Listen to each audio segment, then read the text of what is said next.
ଗାଁ ଗଣ୍ଡା ହେଲେ ଛାନିଆ ପାଞ୍ଚୁଥିଲେ ଓଡ଼ିଶାର ଘୂର୍ଣ୍ଣି ବାତିଆ ମୌକା ମିଳିଛି ଖାଇଦେବେ ରାଜନୀତିଆ ଆଜିକାଲି ନେତାଙ୍କର କହଳ କଥା ଗରିବର ଉଡ଼ିଗଲା ବାଉଁଶ ବତା ବାହାରେ ଭଦର ଘରେ ବ୍ରାନ୍ଦି ବୋତଲ ଗରିବକୁ ଭଣ୍ଡି ଦେଲେ ଖଣ୍ଡିଆ ପାଲ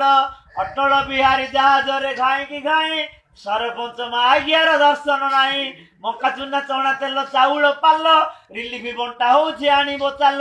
କିରୋସିନି ଅଭାବରେ ବିଜୁଳି ବନ୍ଦ ଆମ ଦେଶ ସରକାର ହୋଇଲେ ଅନ୍ଧ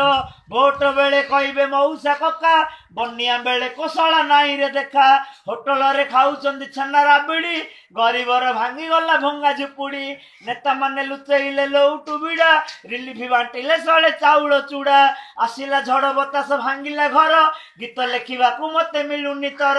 ଆହୁରି କଥା ଶୁଣ ଭାଇ ଭଉଣୀ ପଞ୍ଚାୟତ ସେକ୍ରେଟାରୀ ଚୋର କାହାଣୀ ବାଡ଼େଇଲା ଛାତ ଘର କିଣିଲା